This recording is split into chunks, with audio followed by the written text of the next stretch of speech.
So combine this fear with the second aspect, the inability to define our own individual thought processes. It's hard to think. I mean, we're thinking all the time. But again, we have very little attention goes to where those thoughts are coming from. And that's why I actually launched a movement called the Slow Thought Movement, because in my opinion, we live in such a fast-paced life that we've come to resort on other people to do our thinking for us. What I call fast thought. We rely on all forms of media, books, TV, news, everything else but our own sense of self. Because to have a strong sense of self, you need time.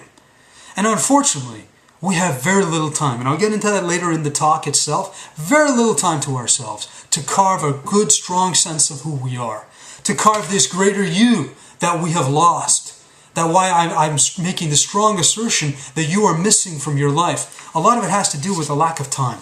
Lack of safe space to actually develop a sense of who we are. And combine that with fear. And what you have are two major symptoms of this deep phenomenon. Okay? That you are not who you are. Because where there is fear, how could you possibly even begin to tap into your greater potentiality? You can't. And so fear causes a very defensive posture in life. You're more focused on what you have to lose than what you have to gain. And if you're focused on more what you have to lose, you tend to stay in a very narrow field of thought, field of activity, focused on not losing. And that's an unhealthy place to be in the first place. So how could you even begin to uncover your greater potentiality of thought, of intelligence, of creativity, of possibilities in a state of fear and in a state where you're not able to develop your own thoughts? You can't. So this is a big loss.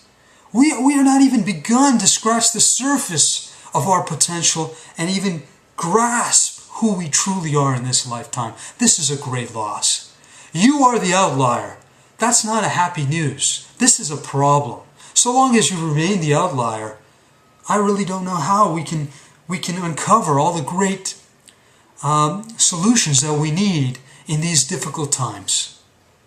So this is a call more than anything. The TED Talk that I like to deliver is a call to all of us to come back, to embody the greatness that we were meant to be, and to embody the totality of who we truly are. Let me take a few minutes before I close, because I've already taken longer than I wanted to, on the problem, which I will get deeper and deeper into. I'm going to talk about how this happened, how you became the outlier, and in detail. And then I'll talk about how we can come back. Ultimately, my talk is going to be a talk of hope and inspiration, because it's not really hard to heal this problem. So first, I've drawn a simple diagram, which I'll get into more detail later. It really all started from a young age, where we were forced to make a fatal choice. And often it's not a choice that we were conscious of, but it's a choice that still occurred nonetheless. It was a choice between the tribe and you, the greater you that you were meant to be. Let me explain. As young babies almost, it's not long before we realize that there are certain rules to the game of socialization.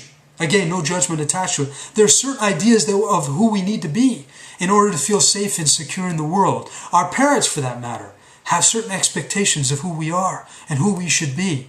And if we fall short of those expectations, we feel bad. We experience a form of withdrawal of love and affection. And it reinforces this deep trauma, this deep wound within ourselves that's forced us to carve this little you out of the greater you that we were meant to be. Because we realize that it's not safe. That it's not safe to be who we are. That we may not be accepted as we are. That if we start to express our ideas and our thought process, we immediately feel all this persecution, all this judgment. And in this sense of it not being safe, of it not being secure to be who you are, we started to withdraw within ourselves. And we started to cut ourselves off from those thoughts, those beliefs, that creativity that could threaten our own sense of well-being in the social sphere. So that was the beginning point. And what it led to were these life addictions, these cycles of behavior that are actually destructive, that actually don't allow us to progress and unfold into the greatness of who we are. They leave us in a stuck state of being. What I call life addictions, vicious cycles. And I've diagnosed 13 of these life addictions with the co-author of the book I wrote, Malhotra. We both wrote a book together focused on these life addictions, these patterns that keep us stuck. So I'll also touch upon that. All to reveal, to bring forth to our consciousness that this is a serious problem and that there are real human costs to this problem, particularly the experience of life. If life is a journey and not a destination, it's an awful experience to live in a state of perpetual fear. Fear of expressing what we want to express. Fear of falling short of our ambitions. This fear of failure, fear of rejection, fear of not being good enough. That's an awful human experience. It's not a place to be. And it's not allowing for our personal evolution. Also, it inhibits our ability to make our own choices. Choices that we would have made if that fear wasn't there. Choices that we would have made if we were able to think more for ourselves. All of that is lost. That's a great human toll. And for me particularly, I come with very selfish motivations. I need you, okay? We all need each other. In the native tradition, it's said that we all bring forth medicine. Each person has medicine to bring forth to humanity. From my perspective, what that means is that we all have gifts. And those gifts are lost. So long as you remain an outlier, so long as you are not able to access all those great gifts that are left behind if we just remain in this narrow sphere, narrow understanding of who we are that we've just come to accept. So long as that persists, I'll never know your gifts. I'll never be able to benefit from them. And I don't think, for the greater part, all the great healing that can take place on this earth will not happen. And so that for sure is my greater motivation of being given a chance to give this speech at the upcoming TED Talks. I've taken some time to relay this to you, and if you have any questions, by all means, pick up the phone, ask me. But this should give you some sense of what this topic means to me. You are the outlier, and I'm sure I've illustrated my passion for this subject as something that I think needs to be addressed.